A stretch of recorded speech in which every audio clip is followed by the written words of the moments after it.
But before we dive into any discussions, it's always best that we begin our time together in prayer. So we are going to pray together. I invite you to pray the prayer for communications. So we pray together in the name of the Father, Son, Holy Spirit. Amen.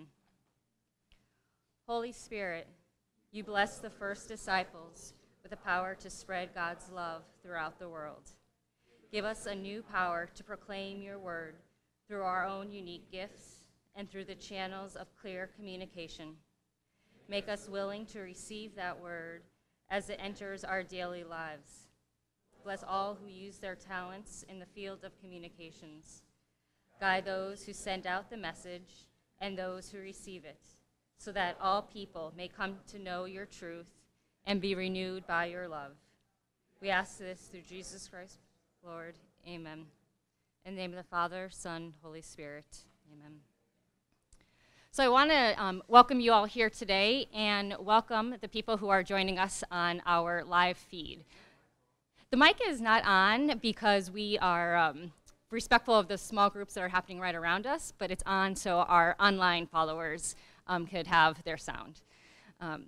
So with that in mind, I want to invite the people who are watching from our live feed to obviously join us in conversation and dialogue with us gathered in our room using hashtag YAM Summit. And also, if you have, I know that yesterday I've heard that there was a lot of great conversation happening with the people who were joining us by way of the live stream. So we're going to invite them to be part of our conversation because today is going to be short presentation, but mostly some really good, hopefully in-depth conversations around our small tables here.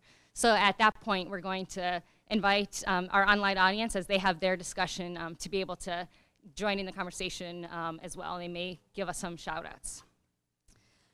So what I want to do is just start by kind of going over the realities that we're facing, the current digital landscape. And so I just wanted to start with a couple of stats. So Instagram, we have over 800 million active users on Instagram, and those users like social media posts, photos, videos, on average of 4.2 billion times a day. Okay, so think about that. Instagram posts get like 4.2 billion times per day. There are 300 hours of YouTube video that are uploaded every minute. So 300 hours of watchable content that is uploaded per minute. There are 6,000 tweets that are tweeted every second. So when you think about that landscape, right, that seems like a lot of noise. And that creates for us the difficulty in actually being able to dive in and to make our story known. And we as Catholics, we have the most beautiful story to tell, right? And so how are we going to enter into that dialogue and say we have something of worth and of value and meaning, not just noise and not just pictures of the latest food dish, although that could be kind of fun, right? And the next selfie from this best location, but that we have something deep and meaningful, not just noise. So how are we doing? How are we doing as people ministering to young people? So this morning, before I came, I looked at the stats of young adult outreach over the last 7 days. So I took a landscape. There's this great tool, CrowdTangle, that allows you to track engagement levels. And I looked at a variety of, I paid particular interest to Twitter and Instagram, looking at diocesan and archdiocesan accounts. And on Twitter, over the last 7 days, we had an average engagement of 0.234%, which is extremely small. But this is the number that I think stood out to me the most, that of the 40 posts or accounts, that I was looking to get a snapshot of across the country, only 8 accounts tweeted in the last 7 days. So that left another 30, 40 young adult accounts that had 0 activity over the last 7 days. Okay, and that we're going to speak to that in a little bit. On Instagram, the average was a little bit higher, actually much higher. So the average engagement was 1.95%. And when I'm talking engagement, that means not views or impressions. That means young people actually did something with your content. So they liked a post, they responded, they forwarded it to a friend, they retweeted, things like that. Of the 40 accounts that I looked at, only 17 diocesan accounts had used Instagram in the last 7 days, okay? So again, less than half who have an account opened did not even use the account. And so why is our reach low? Like, those are frightening numbers to me. Those numbers are pretty astounding. And there's a term called dark social sharing. And dark social sharing means that young people are not going to publicly post content on social media, on their personal social media platforms, but will take your content and send it by way of text or email. So it's the dark social. So it's not public out to the world. And there's a lot of different discussion as to why that's happening, right? Young people being afraid, intimidated of posting publicly their faith. But that means something to us, right? Because if we're really being serious about equipping missionary disciples and having our missionary disciples, those who are active and engaged, actually helping us tell the story, if they're afraid to do so, then they're not being the messengers that we need people to be. So it's a reality that we really need to pay attention to, but it's also a reality that says, okay, if our engagement numbers are really low, it's not that our content necessarily is bad, it just means that there's a fear right now. And so we have to give ourselves the, like, okay, engagement might be low, but if you look further in your analytics, and I learned that at Grotto, so it's very true for our Grotto outreach. We started looking at our Google Analytics and saw, oh, people were coming to our website by way of text messages and emails. Like, it wasn't coming directly through social. And so we're seeing that reality very clearly, both in the statistics that we look at in our analytics, and also what people tell us. That they say, I like this content, but again, I have to be careful on how I share. I think our outreach is also really low because we're trying to do too much online. We're trying to be as creative as we can, which is what we need to be. But sometimes in our marketing and our digital engagement, we do too much, and then as a result, our engagement levels drop way too quickly. So just as I mentioned earlier, that only 8 diocesan accounts tweeted in the last 7 days, think about it. Think about what that means to somebody. If you have an account, and you put that, maybe it's on your website, or it's on your business cards, and you say, we have an active Twitter account, and we have not tweeted in the last 7 days, a young person, especially someone who has been away, is gonna go and look at that and say, clearly, they're not alive. They have nothing worthy of saying because it's Twitter, and 7 days, you know, I mean, they're not gonna know that it's been 7 days, but they're gonna not see you in the feed. And if they go and actually look at you because you're directing them to your Twitter account and you haven't said anything in 2 weeks, they're never going to go back. Never gonna go back, because it's like, I have to say, it's like extending a wedding invitation or planning a party and telling people to look at this or come to this. They show up and there's nothing there.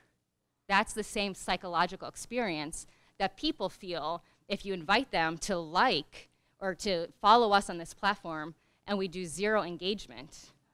Then what does that say? I mean, especially Instagram, right?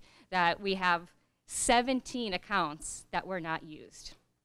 And so what I would like to invite you to do is to think about, okay, maybe I don't need to have or be present on every single social media platform, but I have to pick the platform that I'm most comfortable with and that I'm gonna be able to effectively communicate. Because then if you do that well, people will engage with you there. And it's better to have one platform that's done extremely well than 4 that are so-so. Because you never, again, want to extend that invitation and have nothing. I also think that we're not equipping the people that we serve to help us in this ministry, right? There are a lot of creative young people who, we use this, right? Like, we use these devices, frankly, probably too much than we should, but people are comfortable. And I think that we have not learned to say, in my ministry, how could I build out even a sub-ministry of marketing and digital media to help me minister to those that I'm serving? And I think there are some very practical ways that we could do that, right? We have to very much always protect the truth. We are responsible. That is one thing as Catholic communicators, we are responsible for protecting the truth and how we communicate and how we deliver that message of beauty. And so we do have to, if we're going to invite people to walk with us on the journey of saying, I'm going to be part of the ministry, of part of the digital outreach, we have to put certain procedures or stuff in place to be sure that the message that is going out is one that is in complete unison and in line with your mission and your ministry. And I think about it on the parish level, right? So before a bulletin gets published, not everything gets published as submitted, right? There's a process that is in place to protect the parish, to be sure that the correct information is going out, that it's in line with the way the parish talks, right? Every parish has a unique way of communicating, a unique style, and a unique way of saying who their community is. And so that is very much protected in that review process. Well, I'd like to propose that the same thing could happen digitally, or the way we market and design materials, right? That you could equip even interns or volunteers to take on the different roles, right? To take on content development, to take on looking at what is the strategy, what is the schedule going to be? So saints, there's a reason why feast days are one of the most shared on social media, right? So many people share feast days. It matches the human behavior, and it matches the interest. So saints are one of the most searched Catholic terms. People ache for it. That was a study that was done maybe 15 years ago as it was starting, digital media was emerging, and those stats have stayed the same. And so it makes sense. And you look at social media platforms, you see the large engagement around feast days, right? And so maybe you have someone to say, okay, what feast days are we going to celebrate on our social media platform, and challenge someone to put that schedule together for you. And you just have to approve it, right? There are people who want to give their gifts in service, but sometimes we think we have to be the ones solely responsible. And I think you invite them, and then you could review it. It is pretty simple. Invite people to be creative, right, for you and with you. And then you could check to be sure that it's in line with who you are and the story that you want to tell. The same thing with photographers or graphic designers. There's amazing tools. Canva is one of my favorite tools.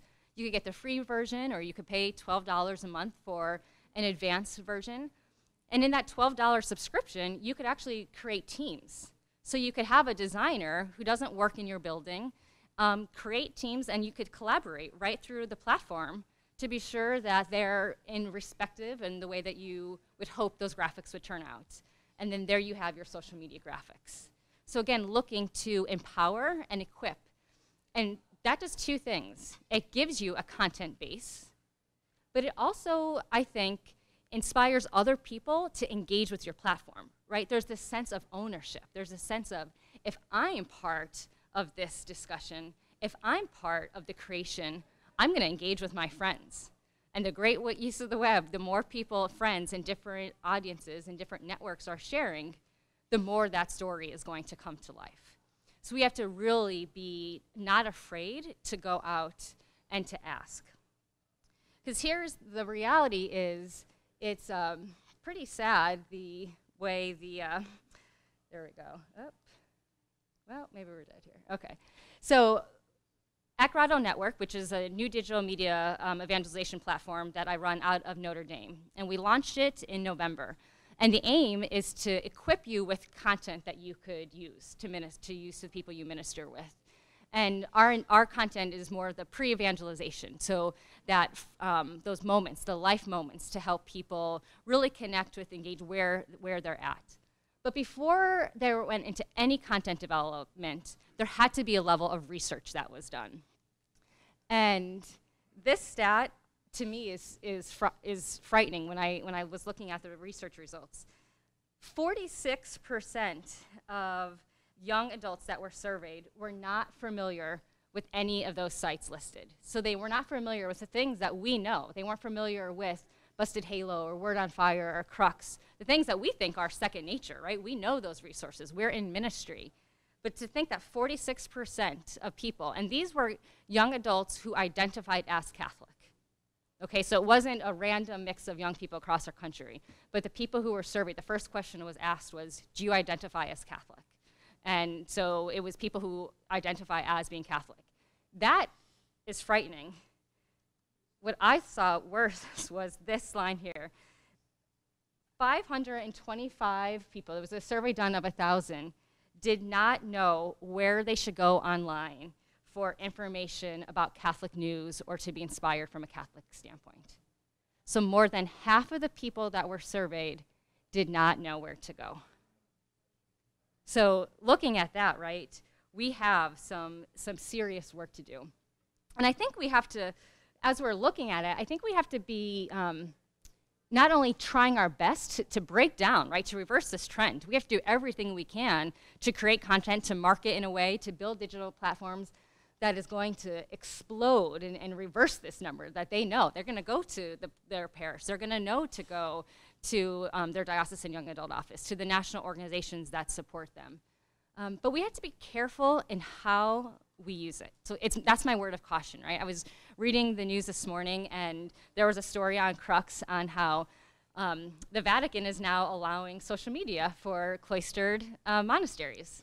They just allow that. So the Vatican has to give certain permissions, right, to empower some of the leaders in the monasteries, but gave them the voice to be able to use social media. And so right there, what is that saying? Like, we're saying that the church is saying we need to be there, right? We need to equip. And a lot of the reasons we're coming up is because they said their orders are dying. And so they needed to go out and to make their word known in a beautiful way. So the church is telling us we have to use this. But I think we have to be clever in how we use our devices, right? I think we have to do a sense of modeling. And that's one thing I would really want to encourage you. So when I worked at the Archdiocese of Washington, we created this idea of starting and ending the day the way the Lord invites us. So we used a line for morning and evening prayer. And every morning, the very first post was a line for morning prayer, and the last post was a line from evening prayer. They were some of the most engaged social media posts. And I think people began to get the rhythm, right? So there's something that's happening there. People are getting into the rhythm. They'll follow you, right? So whatever content you decide to put forth, you have to think about it in a way that is going to best match your ministry. And so for me, in building up the digital media presence, I said, I want to model behavior. To me, that was very important in developing our strategy. It was, how do I model effective use of digital media? And that's why starting with prayer and ending became absolutely essential. So you learn something from that, right? It's the fact that, people expected that. There was a level of expectation, and so there was a level of, I'm going to return to those platforms because I know that there's going to be a promise that I'm going to be fed in that way. And so it's a way of saying, like, I promise you that this is how we will feed you online, right? And the fact that we also said, the first thing we're going to do is pray. We're not going to put noise out there first, or we're not going to do something. We're going to say, we should be thanking the Lord every single morning, and we should be thanking the Lord at night. And it should be our very first and last thing that we do. But I also think it extends a little bit further than just that. I think we have to even be creative with the invitations we use when we post. So we may have incredible blog posts or incredible graphics or incredible pieces of content that we want to share. I think we have to teach people about moving from digital to in-person. Like, how many times when we're posting content do we say to our followers, read this and take a friend out to coffee to discuss this, or be sure to put down your phone and have a conversation, right? If we only keep people connected here, then we're doing a disservice to the way the church wants us to use new media. Because Jesus didn't call us into relationship with mobile devices, right? Jesus called us into relationship with him. He wanted a personal encounter. and personal encounters are never going to happen here.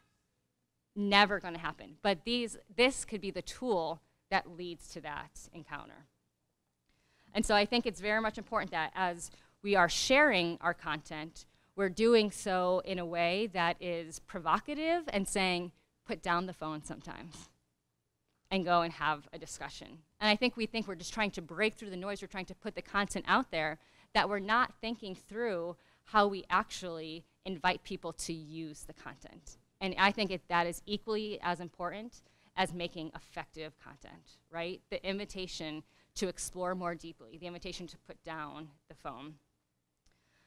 And so I kind of want to open this up to the group some, right? To see what's working and what's not working. Before we even do that, a raise of hands, how many of you use Twitter in your ministry? Okay, keep your hands up if you also use Instagram. Or add your hand if you, yeah, there we go. Facebook. Okay. LinkedIn. Okay, YouTube.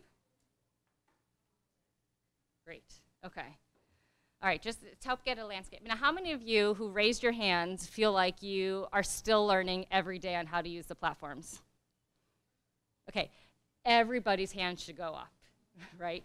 Everybody's hands should be raised because we have to be constant students of our outreach and constant students of the platforms. There's no way, it changes too quickly. Trends change, the personal behavior changes, and so we really do have to spend time, and you have to block time, right? If you're going to say, I'm going to commit in my ministry to being online, then I think it's extra important to say, I'm going to also commit, even if it's, I know we're all overworked, right? Everybody is overworked, but even if you promised yourself once a month, you're going to sit down and give yourself 30 minutes to take a look at what's happening online, you're going to learn so much. You're going to learn, oh, people really engage with this type of social media post. And if they're engaging with that, then guess what? You need to provide more of that. Or, well, there is zero engagement in how I'm inviting people to events. Let me rethink that. So spending that time is absolutely essential. If you're going to commit to having social media or any type of communication, frankly, for that matter, then there has to be time to learn. Yes? So along with what you're just saying, how does somebody look in to see how effective things are? Yeah, so some people have paid platforms, right? Some people use Sprout Social or Simply Measured. If you're diocesan young adult office, I would recommend start with your communication office. They may be monitoring already, and maybe they're even just too busy to share down the statistics with you. They may not be monitoring, right? Because we know people in ministry are overtaxed, wear 10 million hats, and are trying to do 10 million things at the same time. So those, they're kind of expensive. So like Simply Measured or Sprout Social. But I don't think to start out that you even have to go that deep, right? Go to the platform themselves. So Facebook has great, if you just look at Facebook Insights and start looking at that, that's going to tell you everything you need to know. I mean, from Facebook Insights, you're going to learn what demographic, what part of, who are you reaching? Are you actually reaching the young adults in your community, or are you reaching young adults in another part of the country? You're going to be able to tell the gender, the age. You're going to be able to see how they engage. And that's free, and that's right on Facebook Insights. Same thing, Twitter has free insights. Have you done any research on live? Like when you're posting live, like because I'm finding, for example, when we share a live video, there's more interaction, there's more sense of people wanting to comment, wanting to feel part of the communication. And I feel like it really requires a skill to be able to be, spontaneous and really allow people to kind of chime in if they have any questions or, just thought if you had any research. Yeah, actually, it's a really good point you raise about the idea of live video. Why is there so much high engagement? I think it's a twofold reason. First, Facebook automatically puts the top of their algorithms videos. Facebook just is trying to grow that platform. So Facebook, by nature, if you put a video there, it's going to do better than a blog post or an image. Then, if you use their live platform, that goes even above videos, right? So it's their preferred piece of content. So by nature, that's automatically going to hit your audience. And they do it in a way that hits the people that are already connected to you. So it's very Facebook Live. You could subscribe to it, but the people who follow you, they're going to see it. So that's what's happening, right, from a pure algorithm structure. But I think you are the one who you mentioned it yourself. There's a sense of community, right? Like people could respond. There's engagement. And it's something that people trust. With live video, it's the person that they're subscribing to or the ministry that they're following, and it's authentic, right? It's real. We work really hard to produce high quality content, and I do think our church has to do a better job, right? Because high quality is what people expect, and it's trustworthy in the world's eyes. Whether that's good or wrong, the human psychology says a high quality video is something that I'm going to watch and pay attention to. But raw and authentic, it equally wins out. And so that's why live video works. And I think there are ways that you could do that aren't too expensive. Like we started in the Archdiocese when we first did live video buying a $30 iPhone tripod.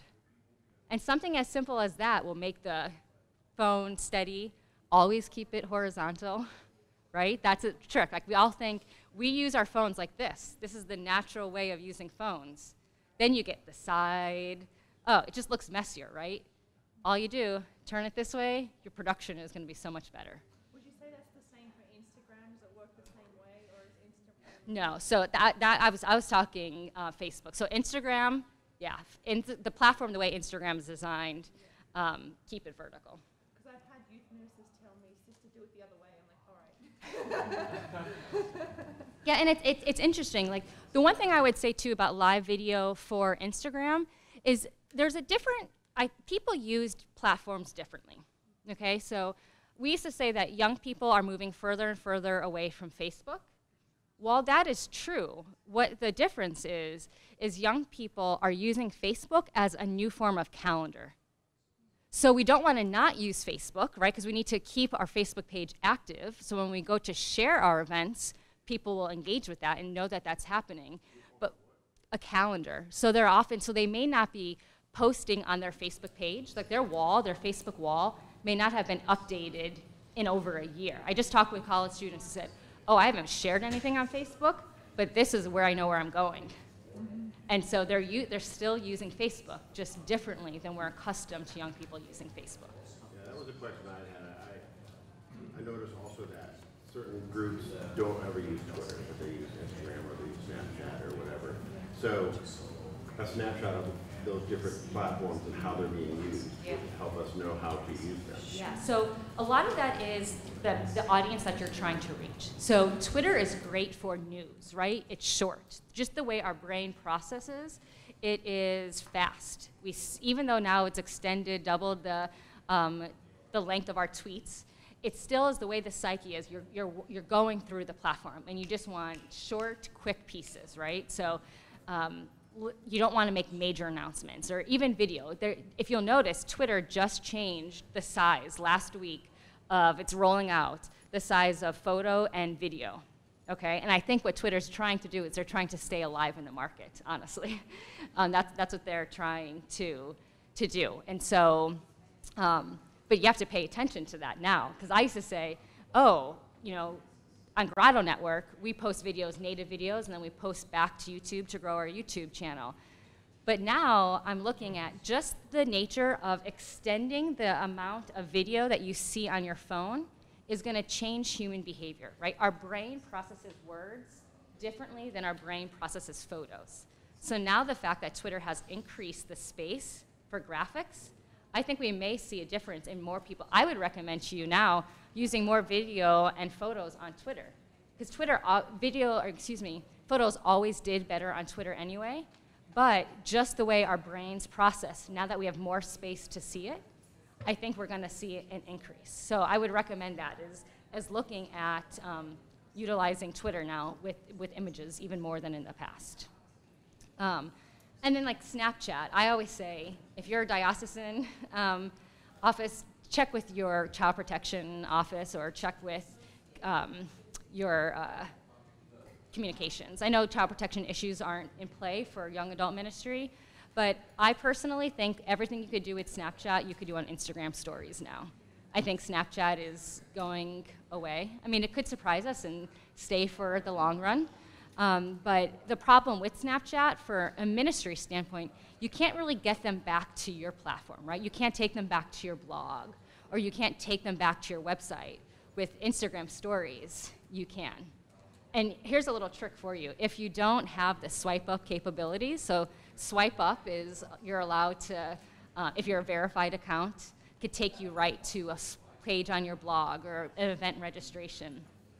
You could create what we did at Grotto. If you look at Grotto Network, our Instagram, we're not verified yet. We're new and we're still growing.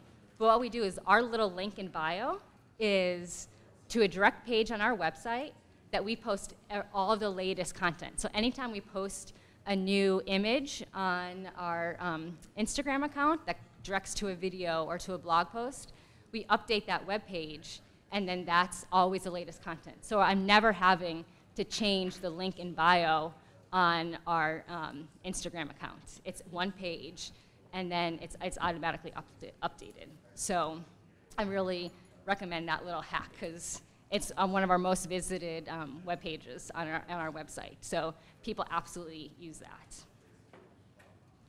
that. Other questions or thoughts on what's working in your ministry, where you're seeing challenges? Well, our creative department, communications people, really good-hearted people, very limited experience. They would never know about like the back end and stats and things. But one thing that I'd love some wisdom on is utilizing social media in a pre-evangelization, evangelization context. You got to be pretty broad. You got to be like, we need to use some savvy PR sense, and so I don't know if there's any kind of guidelines or suggestions that you can point to help not put stuff up that's just going to polarize people. Like, we got enough of that. So do you have access? How many people have access to like your Google Analytics? Oh, pretty fair amount. Okay. How are you looking at how people are getting to your site? When you're looking at your Google Analytics, are you looking at what search terms people are using? Because that's where I recommend starting, right? How are people getting there? What is the information that they're looking for that they landed on your site? Because that's going to begin to tell you what content is needed and then what we should deliver, right? So I'll never forget it. I was working on the Cardinal World's blog, and we were trying to figure out what to post and what kind of content. And I thought at this one particular time, everybody was over the new evangelization or that terminology. Well, I started looking at the analytics, and this is what I found. This is how people were getting to the Cardinal's blog. Number one, the Cardinal spoke about new evangelization. That's one of his gifts to the church, right, of bringing forth the new evangelization. But even people who didn't know that about him, this is how they were getting to his site. What is the new evangelization? What is the difference between the new evangelization and old evangelization? Is there a new evangelization? And suddenly I started learning, oh my gosh, here at the Pastoral Center, we're in our little bubble thinking, oh, we've talked about the new evangelization enough. When the reality is everybody who was looking for information was searching for that. So then I said, oh, we need to start building that back into the posts. His blog post tripled in reach, just by looking at what people were looking for and then delivering that content. So I would say start by the basic. Don't even go in depth in Google Analytics. Just how are people getting to our site, and what is that need? What would you say, I work with college students, and a lot of them going to a URL is like the last thing that they're going to do. So we have our parents' website, and that seems to be the place where you can do the most because you just have the space to do it. But I would say none of my college students ever go to our website. Is that becoming obsolete? Does an app work better? Is there something different with viewing? So info on the trends, I just recently learned that it's our college students who are utilizing apps more, right? So like my generation, that people in their late 20s and then up to late 30s, for us, we want the app to do a specific reason, or we're not going to download it, right? We don't want it to our phone, the space to be taken away, or like, why download another app? But for college students, they are app central. Like someone said to me, Sarah, you will not be successful with Grotto until you build an app. Like college students do not want to go to the website, but they'll read the blog post from an app. So apps definitely, I think, for especially a collegiate ministry, is pretty essential now. But there are ways that you could get around that, right? App development is expensive. So, when I mentioned earlier, the link in bio from Instagram is their platform, right? But if you in your post say, like, start typing out the link, like I just saw, people do this, right? I mean, we see it all the time. First of all, they're going to be like, I can't access this. And then it's also saying, they don't know how to use the platform, why should I follow, right? The importance of learning best practices is so key to building trust, right? But if instead of you putting a long web link in there, and instead you simply write, check out more info, link in bio, they like you because you've made it easy for them to engage with you. And that works. So just kind of building that presence and that practice is going to help people get back to your site. So what was you said earlier about the verified account and the swipe up option? Yeah, so instead of if you're not verified, all you have to do when in your profile settings, you could create a link there that would take you to one spot on your webpage that you could put links to everything you're inviting them to explore on Instagram. And then how do you become a verified account? What is that about? That's probably going to take a long time for the diocesan accounts in the room, especially looking at the stats that I mentioned earlier about 17 accounts didn't even use Instagram in the last 7 days, right? So I would say strive for verification, but before even striving for that, I would strive to start learning best practices because that's going to be more successful for you in the long run. Sarah, with best practices, do you have a resource that you could recommend? Like I know when I'm sharing posts for our Instagram, I try and keep them short and sweet with some kind of attractive visual or some kind of message that will be, uplifting or so. Are you referring to something specific when you say best practices? Yeah, and you know where I learn a lot from? The platforms themselves. Like I would study Twitter's blog. Twitter will tell you so much insight even within their blog before stuff is released to the public. So they were talking about the expansion of the length of tweets for probably 8 months before they started releasing that. So by looking at what's happening on Twitter's blog, you're going to be able just to gain insights as to where they're headed next. And they give some best practices too. The other resource I absolutely love is HubSpot. So it's called HubSpot. And it's an email system. It's how we use to distribute our Grotto Network weekly newsletter. And it does all this really creative, engaging work. But they have a free blog. And there's so much information there. And they are really tracking every best practice. HubSpot is looking at social. It's looking at SEO. It is looking at how to learn the psychology. And the other great part about their blog, and I think it's like the top right corner, it will tell you the length of time you need to read through the blog post. So is it a 2-minute piece? Is it 8 minutes? So it will help you when you're working to say, oh, I want to read this, but I'm going to set this aside because it's an 8-minute piece, right? So it's a great trick of theirs that I think we should all figure out how to do because it would help, So recently, Facebook, they're always changing their algorithms, so it's always kind of hard for us to see or to keep up. But recently, they were saying they wanted to promote more events that are personal and kind of lessen this sort of like ads or just the organizations that people are viewing on their feed. Have you seen that that's impacted your reach or your work, and how can we as ministries work with that if Facebook is kind of saying we want to shift our focus to more personal content?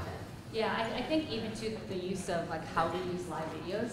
that is going to, like, I think there could be a really great creative way. Like if you're going to do a new blog series that's going to be released, next week, and it's going to be a 3-part series, it'd be great that Sunday to have a short, like 15-second, like check out what we're going to be releasing this coming week, right? So we're making it what we're releasing, what we're trying to build, right? Facebook is trying to become the new community. That's what Facebook wants, and that's what Facebook, Mark Zuckerberg claims that, Facebook is going to be the ultimate community. So I think that's what they're trying to do. So being creative and setting it up to say, this is the content we're going to provide you, and then join us in the conversation, right? And effectively try to engage people in the common area and things like that. So we were talking about how Facebook is the new calendar, and Instagram's where everyone's at, but to keep engagement on Facebook, I was just wondering suggestions, because I don't think it's good to just have your Instagram feed be your Facebook feed. It's like they're not posting that content. So what are your suggestions for that? Like, I know we've done, taking pictures at an event and posting an album from that, but I just have a hard time knowing like what else to put on Facebook so that when we do events, it's relevant. What I would say? I would always say by starting with your own ministry first. What is your model of ministry?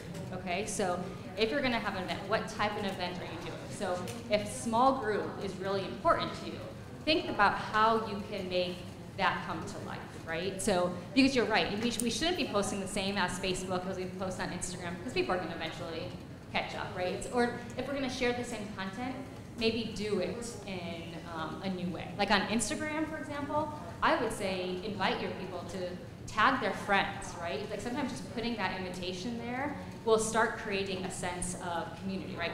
I think Instagram, frankly, in a digital, not a church understanding of community, but in the digital realm of community, I think we see actually more of that on Instagram than any other account. And I think it's because it's really easy to make your friends see content, right? You just tag them and they're notified, right? And there's lots of engagement. So I would say start by knowing what you're trying to do in your ministry, and then think about what resources you have at your disposal. So I remember a priest who did, he called it like his daily jolt, right? Almost similar to Busted Halos, but just he was automatically doing that, and then he's like, oh, I'm at Church of the Epiphany. Like, here's today's Epiphany. And what he did was he took his homily and took one takeaway from that, and you put that out, right? So it wasn't creating additional work for himself. It was saying, what am I already doing, and how can I make that come to life? And I think those answers are going to be different for our various ministries and how we serve. But nobody can answer that like we can, right? So ask yourself that question. Spend time thinking, okay, what am I already doing? What resources do I already have? And then let me say, okay, now let me bring that to life digitally. Because we want to model good behavior, right? We want to show that we are, just like we're social and spiritual and physical beings, right? We want our digital platforms to match our ministry. So we want digital to match in person as much as possible. Because also then it's giving people an authentic taste into who we are. So especially as someone who's a seeker or someone away, if they begin to notice the feel of what you're doing, it's going to make them easier for them to walk into an event because they have some kind of insight. Even if they're not processing that, just the way our psyche is, we're absorbing that information. These communication platforms aren't going anywhere, and I think what we're seeing is, you were talking about mobilizing, equipping, and empowering others to help with the task, because it's really just such a large task. And we're kind of finding that young adults, because this is a possible long-term endeavor, that they're asking to get paid in some sort of way. And we agree that there should be some form of compensation. So how do we begin to build an infrastructure and start the conversation that allows our ministries and our leadership to really take these necessary steps to not just say, oh yeah, of course, go ahead, use all these free platforms, but begin to really advocate for where we as a community need to support these and back these financially. Yeah, no, I think you raised a really good point, right? We always want to empower volunteers to help us, but you're right. Like, if it does take time, is there a sense of justice associated with that there should be some type of compensation? And I think it depends on the resources that you have, honestly. If you're at a spot where you say, I may have a little bit of extra budget money, then I would absolutely say, go and advocate for the people who are working and supporting you, right? Because number one, when there is compensation, right, work product is going to be good. But we're also going to say, this is professional and this matters. Like that also is I think something that would follow with that. So yeah, start making the case, and maybe it's not even making the case that they get paid, but having the right tools. So, you know, if you want to do live videos, like make sure you have the tripod, you know, or if you want to really learn your analytics, then advocate for those tools. And start by saying, where am I right now, and where do I want to go? And then from there, is it resources in terms of equipment, or is it resources in human capital and human investment that you would like that support? And I think that, again, the answer is going to be different for many of us. What else? Have you guys had any successes? Yeah. Oh, I was going to say something before you answered that. Sure. But it kind of ties into that, I guess. I don't want to be the guy like, yes, successes right away. I think one of the biggest challenges we have as the church is we're on these platforms in many ways to get people to like do something with us, and I think that's a mentality we need to break in many ways. Of getting more along the lines of let's just give, let's give and give and give and give and give and give and give, and then maybe promote something, and then give and give and give and give and give and give, and then say come to our website. Like I think there's often. Because everyone else who's on these platforms, they're not really looking for much other than maybe that weird, like, dopamine hit of when somebody likes it. But they're not trying to get somebody to come to their own personal website or anything like that. So organizations like churches or anything have a different challenge. And at least just something we've been trying is more along the lines of our motto is generosity always wins when it comes to social media. And so doing everything with the expectation of if it never results in a website hit or anything else, as long as they're being blessed by our content, then we're starting to create an avenue of trust that we can then move down in a different way down the road. And there's just so much the church has to offer when it just comes to just blessing people with ideas, content, and access that I just think as a social media strategic standpoint, we have to have a bit of a shift. Sometimes we're in promotion mode so that we can get them to do something, but personally I think we need to be more along the lines of let's use these platforms to just give like crazy with no strings attached, and then see what kind of response we can get from there. So I think to even expand on that, I think even when we're promoting something, we're still giving something, right? That's what makes us so different. Like we're not selling a product. Like at the end of the day, we're not going to have the analytics to say, oh, this yielded this many, purchases, right? Like it's so much harder. And I was even in a conversation with HubSpot, almost telling them or talking with them about the idea of inspirational campaigns. We have a different need, right? And it's exactly that. Everything we're doing is a gift to young people. Everything, all of our outreach is all about giving them and inviting them into the Lord's love, right? What a better gift than that? There isn't any, right? And so in all of our outreach, even if we shift, the thought process behind it, I think that could help us think of, oh, we're gifting our audience with something of value. And then we're going to want to do it in the best way possible because we see it as a gift. We have only a few more minutes before we need to wrap up. Any other successes or challenges or? I would love to hear more ideas for event engagement besides creating just events and then posting it on Facebook and then hopefully we get shared by friends. So for me or anyone, ideas for better event engagement for all the good things that we have. Anybody out here have any experience doing something, saw event promotion that you did really jump?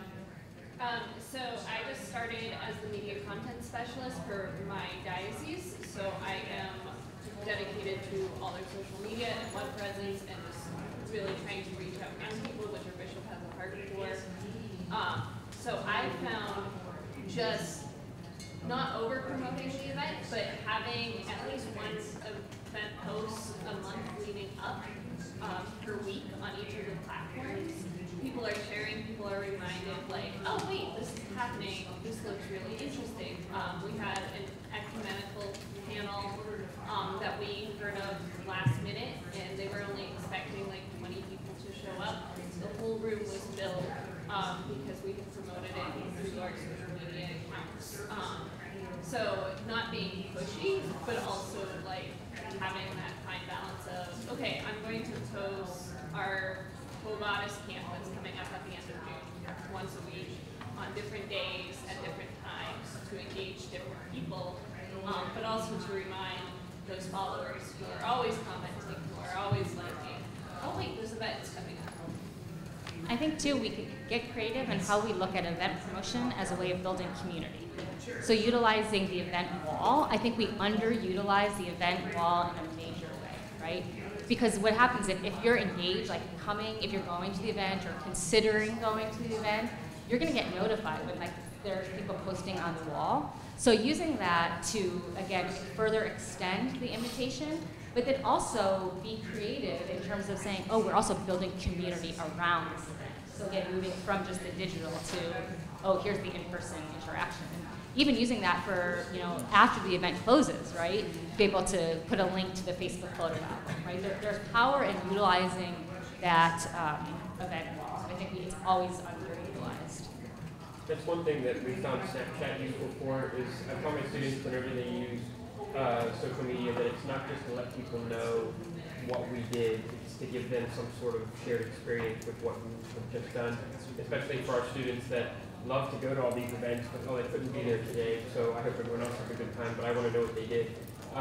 So like if we're, a lot of times they use it when they bake goods for the local Catholic charities or whatever, they'll take pictures of the finished product and them having fun while they're doing it, so that in 15 seconds you can flash through the story of what everyone did and you feel like you knew what happened, you caught some of the funny moments, you saw the end product, and now they feel like, oh, the group did something good and I was able to just share that. I think that's more powerful than just saying, oh, we did it, And using it to carry that conversation and keep that going, always having a hashtag associated really is key, right? To have a hashtag trend, or you're going to need influencers, but I think we as church could look beyond that, right? We could say, let's use hashtag to build a sense of community, and to at least people who are there to celebrate that together, and then people, for whatever reason it is that they can't join us, they're going to be able to engage with us. So utilizing that hashtag, I think hashtags are key, right? It's the way the world works, and we have to get a little bit more creative. And especially if it's an event specific that you're trying to promote, I would just check, like go in and search the hashtag you think you're going to use, put it in Twitter to see, is there already engagement on this? Look at the hashtag in Instagram. And if it's been active, you don't want to use it, because then your content is going to get lost. So you need to have a new hashtag. And sometimes if that's putting a year in, a number in, putting something about your ministry in, it's key, because otherwise you don't even have a hashtag. If it's a louder conversation, you're going to get lost. Well, just to hit on something you mentioned before, you said that 99% of texts are read, correct, or something along those lines. We're switching to Flocknote, which I'm sure some of you know. But they have a texting feature, and one of the local churches in our area has used that, and I'm somehow on the list, even though I didn't ask to be. But I mean, I see their events every single week. They're sending reminders, and I think that's a great way, because your email gets open 25%, but you're reading every single text that comes through your phone. So if you can just send out either through Flocknote or some texting service, I know most of them are pretty expensive, but that's a great way to just getting people to know what's going on, and then young adults, it's pretty easy that we're not going to commit to that event until 2 days before, but if we get that text 2 days before, maybe we go. Yeah, I can't agree more. We saw so much positive engagement when we used Flocknote at the Archdiocese of Washington, from building up visits back to websites, to reminders about confession, to events. I mean, you name it. It worked wonders for us. So I definitely recommend checking Flocknote out. It really did just increase that digital engagement. Well, this room, yes. No, I just want to say, remember, we need to come up with 3 points and identify a speaker to share that. Okay. Point number 1. Let's do. Thank you. Yeah.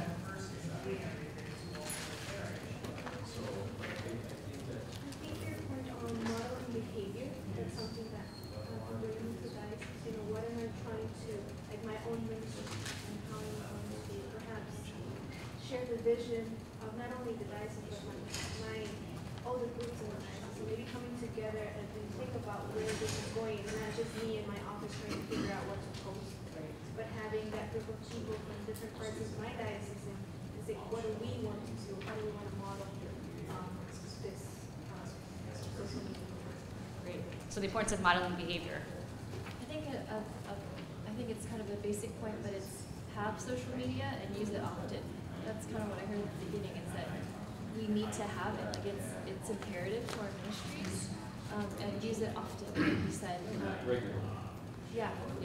And if you can't, I would add to that, because I don't want the challenge people think, oh, I have to do that, right? If I'm not capable of being regular on all the platforms, then pick what I can, right? Start with what we're able and do that well. So I think that's what's like to add to that, right?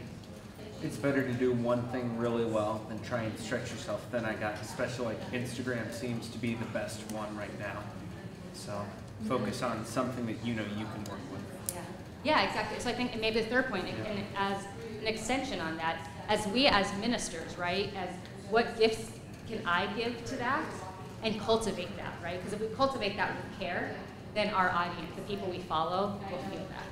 And that brings out that sense of personality and kind of human connection to that. So recognizing your gifts and putting that to work.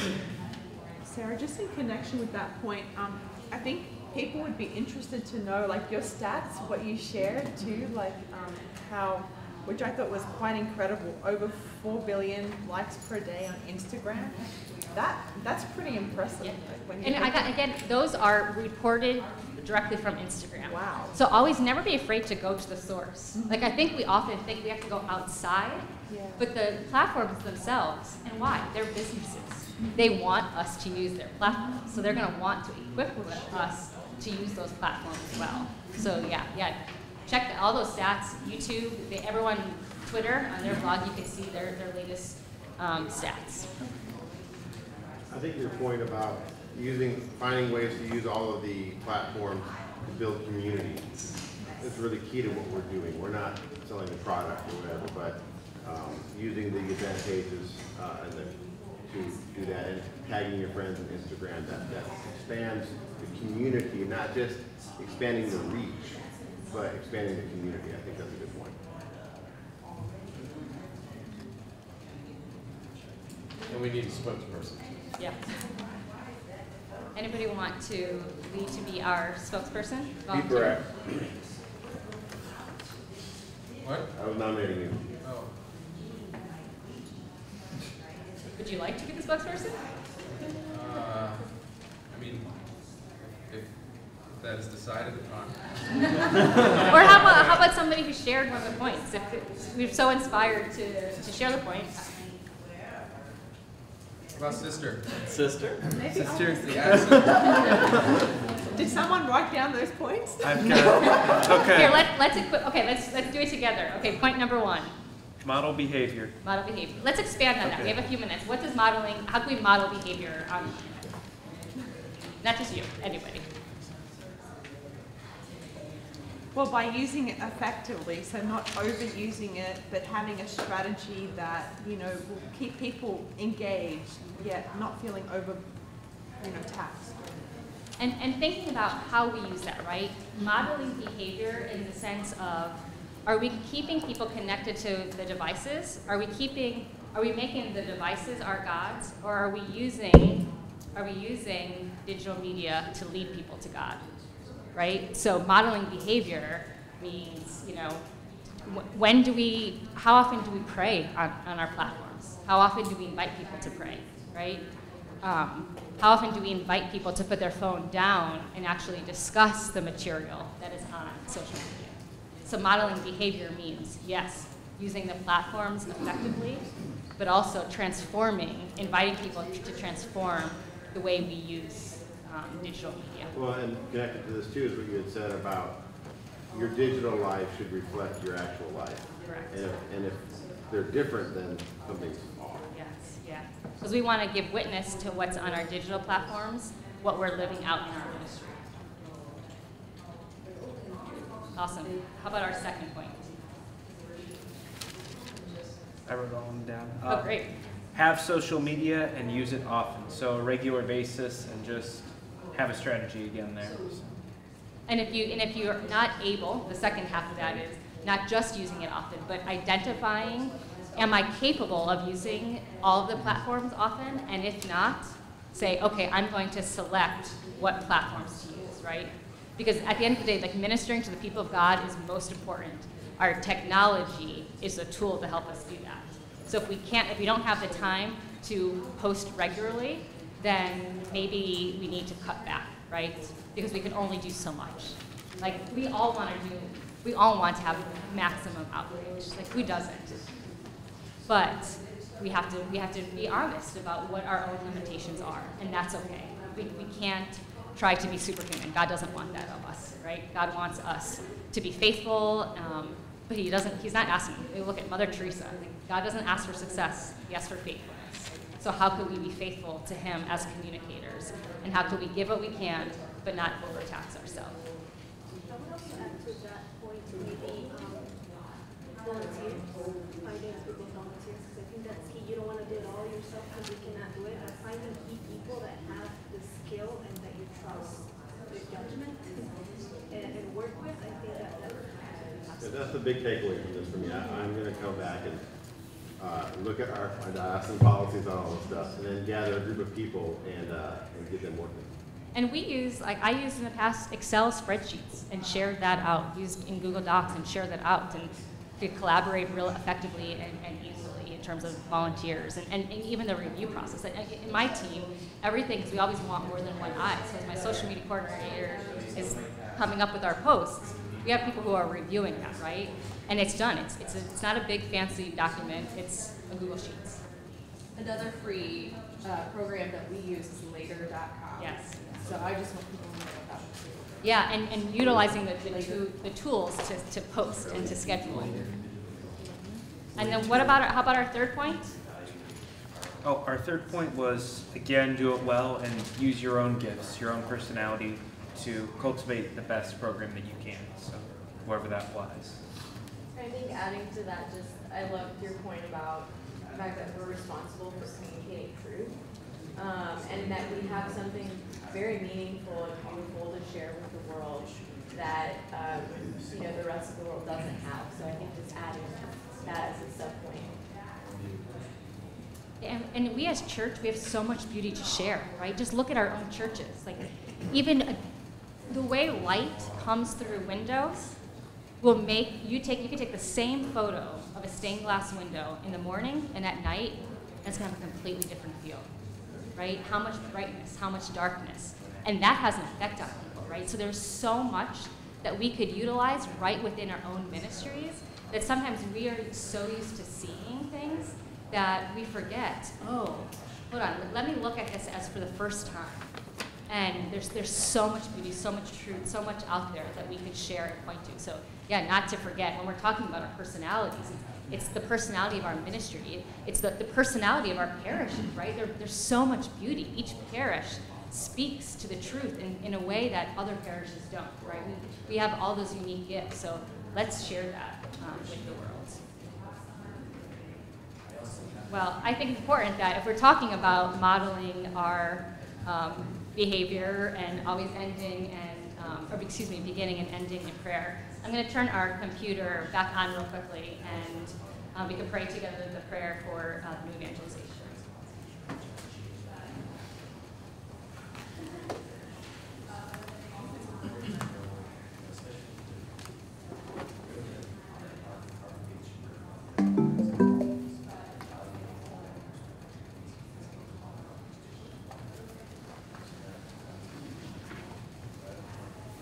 before we pray together, I just want to say thank you for the conversation and for what you do, right? We as Catholic communicators, we have a really hard job in our ministry. It's not easy, right? Someone said it earlier, there's so much polarization online. There's so much difficulty. Just at the stats we shared at the beginning, right? There's so much noise, but yet we have such an important story to tell. And so I just think we have to pray, right? So I always like to say we should have a patron for your digital outreach, and put it on that. So at Archdiocese of Washington, it was St. John Paul II. I just was really inspired by him, and so our team prayed to St. John Paul II for our outreach all the time. And I felt like it was under his care, right? There was something that was like, okay, like I'm in unison with the communion of saints. This is in God's hands. We're just the vehicle to make his truth known. Right now with Grotto Network, I'm praying really hard to St. Monica. Grotto Network's vision is to bring people back to the church. So go to a mom who prayed and prayed for her children, right? So find that patron, find that person, and cultivate a relationship and pray to that saint. And know as you do that you have people. I go to the grotto on campus every day. It's been my kind of my mission since I arrived on campus. I make a stop there every day, even on the weekends when I'm in South Bend, and take different prayer intentions. So the work that you do will be lifted up next week at the grotto. And I trust that Our Lady hears our intentions. So know that as we're praying together, let's always know that other people are praying with and for you and for the people that we're ministering to online. So let us pray together. In the name of the Father, Son, and Holy Spirit. Amen. Heavenly Father, pour forth your Holy Spirit to inspire us. Stir in our souls the desire to renew our faith and deepen our relationship with your Son, our Lord Jesus Christ, so that we might truly believe in and live the good news. Open our hearts to hear the gospel and grant us the confidence to proclaim the good news to others. Pour out your Spirit so that we might be strengthened to go forth and witness the gospel in our everyday lives. In moments of hesitation, remind us, if not us, then who will proclaim the gospel? If not now, then when will the gospel be proclaimed? If not the truth of the gospel, then what shall we proclaim? God our Father, we pray that through the Holy Spirit we may hear the call of the new evangelization, to deepen our faith, grow in confidence to proclaim the gospel, and boldly witness to the saving grace of your Son, Jesus Christ, who lives and reigns with you in the unity of the Holy Spirit, one God, forever and ever. Amen. In the Father, Son, and Holy Spirit. Amen. Thank you. Thank you.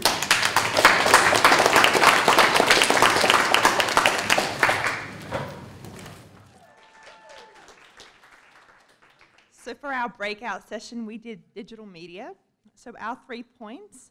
So how can we use social media well, modeling good digital behavior, and allowing for communion. So not just it being a relationship with the phone, but how do we build communication, interaction, communion with others? The second point was how do we regulate posting and really identifying and selecting platforms that we can use well, and also being aware of our limitations, our strategy, and our vision within our own ministry and trying to communicate that.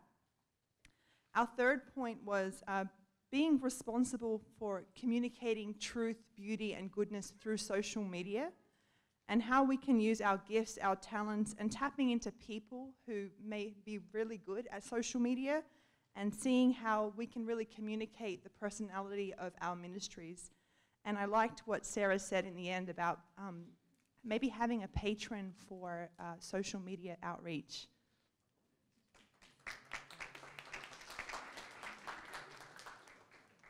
Sorry, I'm short.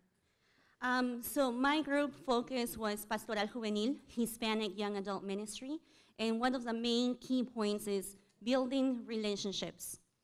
How do we do this? We start the conversation. So let's not be afraid to ask questions to Hispanic young adults.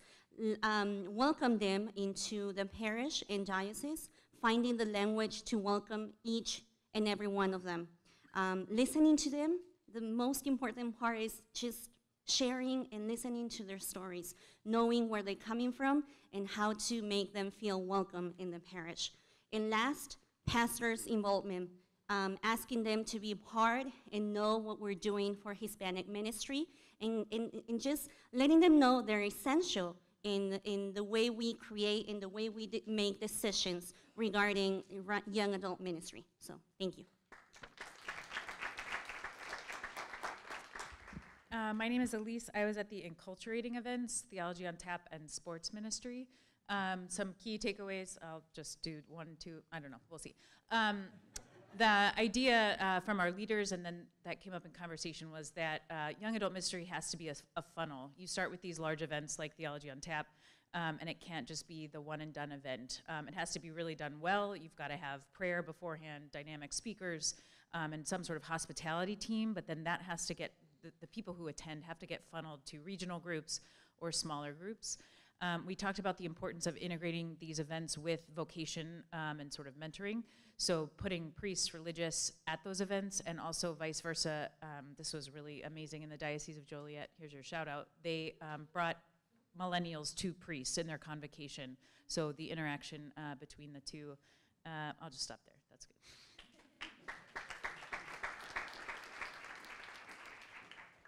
Hi, I'm Diana Hancharenko. I was part of the implementing the national dialogue discussion. And so something important to remember is that this is the national dialogue, not a national dialogue. This is a real thing. If you if you want more information, nationaldialogue.info, nationaldialogue.info, nationaldialogue.info, 3 times, Nick, I got it. And also just to, the National Dialogue is really about taking so many of the conversations and listening opportunities that we have had as a church and to really make sure that this is ongoing, that we just don't lose this moment of being able to engage in listening and to encounter our young adults. So nationaldialogue.info.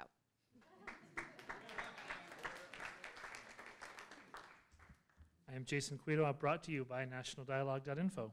And I was at the Intercultural Competency for Young Adult Ministers. The 3 takeaways that we kind of decided on in summary were that, number 1, this intercultural competency it's a hard and complex topic. There is the realities of these different communities are real. There's not one roadmap for how to do this well. There will be mistakes along the way, but so it requires a real commitment to sort of take the long road. To be aware of, both for leaders in the church to be aware of, and also be able to share with other leaders the USCCB resources on building intercultural competencies for ministry. And then finally, developing an openness to hearing the stories of others that are different stories than your story. And having the patience and openness to sit and listen and be present to that. So that's our summary.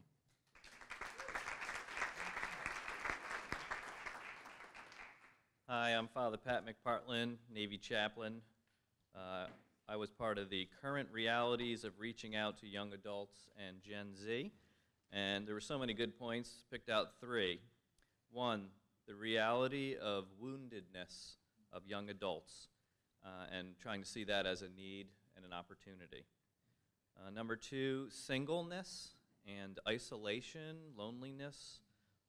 This also we included in that culturally, those groups that are caught in between maybe their culture of their parents and the whatever American lack thereof church, or something like that, but an isolation.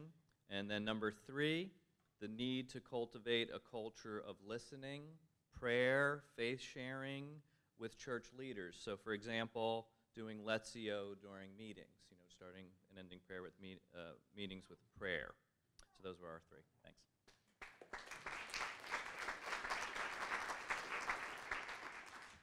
I'm Mark Knox, Director of Campus Ministry at St. Mary's in College Station, Texas, home of the Fighting Texas Aggies. Whoop.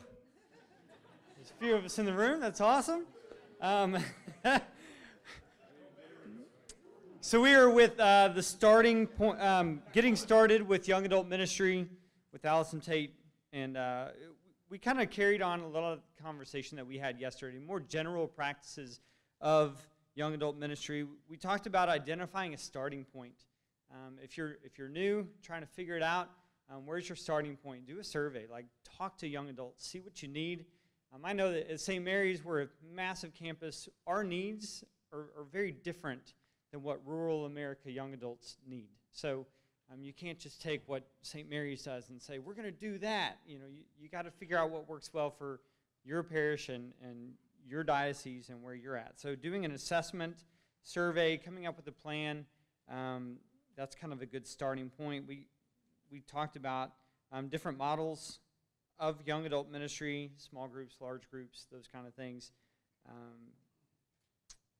We talked a lot about empowering others as well and engaging different people to be a part of the ministry and not just running it all yourself.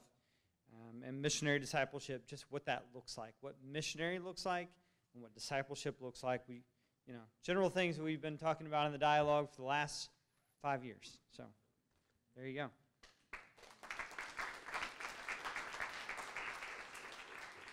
Was any group missed? Or did we hear from everyone? Great. Well, thank you very much for that thoughtful feedback and sort of trying to put things into some brief summary for the benefit of all of us. I appreciate that for all the breakout groups. And thank you, too, for the note takers and facilitators for your time and those who are upcoming. So our